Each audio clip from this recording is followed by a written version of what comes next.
Hi పిల్లలు, ఈరోజు ఇంకో కొత్త స్టోరీ గురించి తెలుసుకుందామా? ఒక దయ్యం స్టోరీ గురించి తెలుసుకుందాం. చాలా అద్భుతంగా ఉంటుంది.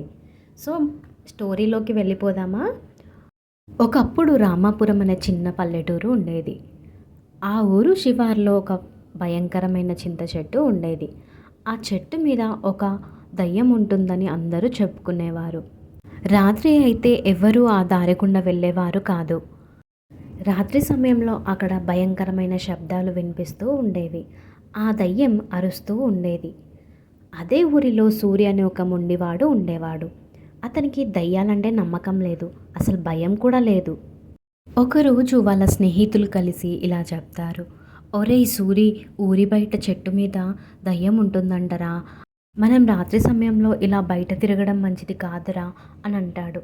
అప్పుడు సూరి, దయ్యమా గీయమా, ఆ దయ్యానికి నేనేమీ భయపడను.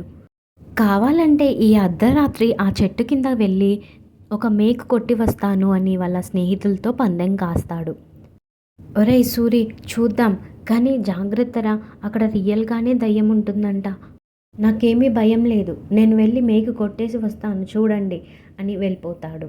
సూరి ఒక సుత్తి మేకు తీసుకొని అర్ధరాత్రి 1 గంటకు ఆ చెట్టు దగ్గరికి వెళ్తాడు. గాలి బలంగా వీస్తుంది. చెట్టు ఆకులు వింత శబ్దం చేస్తున్నాయి. చెట్టు దగ్గరికి వెళ్ళి మేకు కొట్టడం మొదలు పెడతాడు. మేకు కొట్టడం పూర్తయ్యాక తిరిగి వెనక్కి వెళ్దామని లేవబోయాడు. కానీ ఎవరో తనని గట్టిగా పట్టుకున్నట్టు అనిపించింది. ఎంత ప్రయత్నించినా కదలలేకపోయాడు. నన్నెవరో పట్టుకున్నారు, నిజంగా దయ్యమే అని భయంతో వణికిపోయాడు. చీకట్లో వెనక్కి తిరిగి చూస్తే తెల్లటి బట్టల్లో ఒక వింత ఆకారం తన వైపు చూస్తూ నవ్వుతున్నట్లు కనిపించింది. భయంకరమైన అరుపులు వినిపించాయి. ఆ భయానికి సూరి అక్కడికక్కడే స్పృహ తప్పి పడిపోయాడు. సూరి రాత్రంతా అలాగే స్పృహ తప్పి పడిపోయాడు. తెల్లవారుజామున ఊరివారు వచ్చి చూసేసరికి సూరి స్పృహ లేకుండా పడిపోయి ఉన్నాడు. కానీ అసలు విషయం చూసి అందరూ నవ్వుకున్నారు. అసలేం జరిగిందంటే సూరి మేకు కొట్టేటప్పుడు తన పంచ చెట్టు కొమ్మకి ఇరుక్కొని లేవబోయేసరికి పంచ తట్టుకొని కదలలేకపోయాడు. ఆ గాబరాలో చీకట్లో ఏదో ఆకారం కనిపించేసరికి దయ్యం అనుకొని భయపడిపోయాడు. అందరూ నవ్వుకుంటూ సూరిని ఇంటికి తీసుకెళ్లారు. కానీ సూరికి ఇంటికి వెళ్ళాక ఒక విషయం గమనించాడు. తను కొట్టిన మేకు మీద రక్తం ఉంది, కానీ అతనికి ఎక్కడ దెబ్బ తగలలేదు. మరి ఆ రక్తం ఎక్కడిది? సూరి అదే ఆలోచించుకుంటూ రాత్రంతా నిద్రపోకుండా ఉంటాడు. అప్పుడే సూరికి కిటికీలో నుంచి ఏదో శబ్దం వినిపిస్తుంది. సరిగ్గా అర్ధరాత్రి 2 గంటల సమయంలో బయట నుండి ఒక పిలుపు వినిపించింది. సూరి, నా మేకు నాకు ఇచ్చేయవా అని ఒక గొంతు ఎంతో దూరం నుండి వస్తున్నట్టుగా ఉంది. కానీ బయట చూస్తే ఎవరూ లేరు. సూరి, ఎవరూ లేరు, ఎలా వస్తుంది శబ్దం అనుకొని మళ్ళీ వెళ్ళి పడుకుంటాడు. సూరి అలాగే ఆలోచించుకుంటూ పడుకుంటాడు. మరుసటి రోజు ఉదయం సూరి జ్వరంతో వణికిపోతూ ఉంటాడు.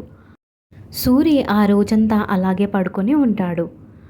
మళ్ళీ ఆ రోజు రాత్రి తన గది బయట ఎవరో నడుస్తున్నట్లుగా గజ్జల శబ్దం వినిపిస్తుంది. సూరి లేచి వెళ్ళి గది బయట చూస్తాడు. అక్కడ వెళ్ళి చూసేసరికి ఒక దయ్యం అటూ ఇటు నడుస్తున్నట్టుగా కనిపిస్తుంది. అది చూసి సూరి భయంతో వణికిపోయి స్పృహ తప్పి పడిపోతాడు. సూరి ఉదయం వరకు అలాగే పడిపోయి ఉంటాడు. అప్పుడే ఉదయాన్నే వాళ్ళ తాతయ్య వచ్చి సూరిని చూసి లేపుతాడు. ఏమైంది సూరి, అలా పడిపోయి ఉన్నావు అని అడుగుతాడు.